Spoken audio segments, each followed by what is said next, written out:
Hello everyone, my name is Isabella Dino, and for the photo assignment number 3, part 1, the photographer that I was assigned with was Diane Arbus.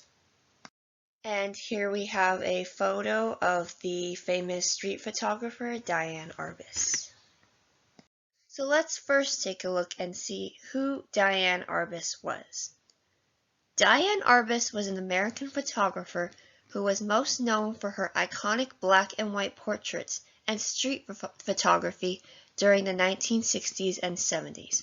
And here we see one of her most iconic photographs, the identical twins, which was taken in 1967.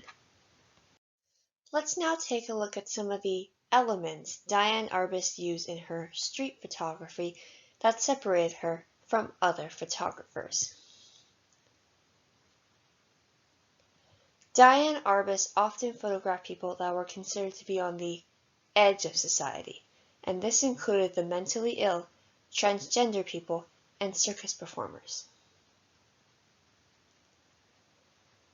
You have to understand here the context of the situation. During this time, mentally ill people and transgender people were not really considered quote-unquote normal people and normal parts of society.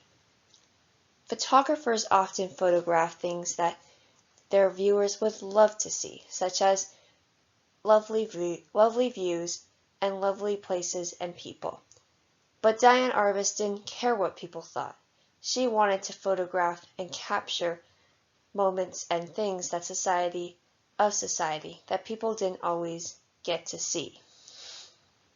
She once said, "I really believe there are things nobody would see if I didn't photograph them."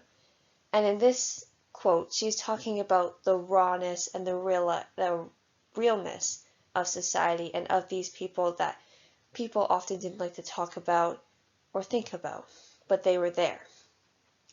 And her photographs often caused a lot of controversy and criticism in terms of photographing these things because people didn't always like to see that, these mentally ill people and transgender people existed. They wanted to pretend that it was all perfect and there were no problems and everything was just perfect and all that. Let's now talk about some of the techniques that Diane Arbus used in her photography.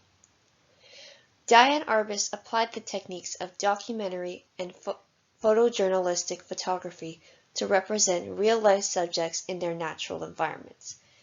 And for example, we can see here the child with a toy hand grenade photograph that was taken in New York City Central Park in 1962. The context of the situation was this little boy seen in the photograph was having some family struggles, struggling to cope with his parents' divorce at the time, and he just felt angry and lonely and abandoned and just sort of at kind of like his breaking point, I guess you could say. And you can see he's holding these hand toy grenades, and I think Diane was really good at being able to capture sort of the emotion on his face of him being like at his breaking point, feeling like he was feeling unloved, he was feeling like, sort of at the edge. And I think she did a really good job of capturing his emotions on his face and just like his body language. Some of the photography I like most from Diane Arbus's collection was specifically her circus photography. I like how it portrays a lot of details of the makeup and expressions.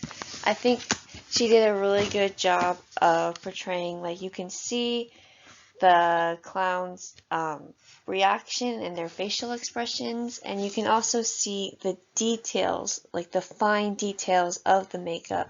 So I just think that's really cool, and I think it's something that we don't always realize, but it was sort of like a new theme at the time, and she was kind of like the foundation of like photographing like that specific sort of subject and like circus photography in general. Diane Arbus's photograph collections were considered at the time to be bizarre, fantastical, and psychologically complex all at once. And I know it may have seemed weird at the time, but I think looking back at it now, it's really cool to see, and that you have to remember, like, she was a pioneer in terms of creating and finding photographs that were like unique in a way. And I think that's just really cool, and I'm so glad that we still have photographs of her work from today, or for today. So thank you so much for watching my presentation, and I hope you enjoyed it all. Thank you, and bye.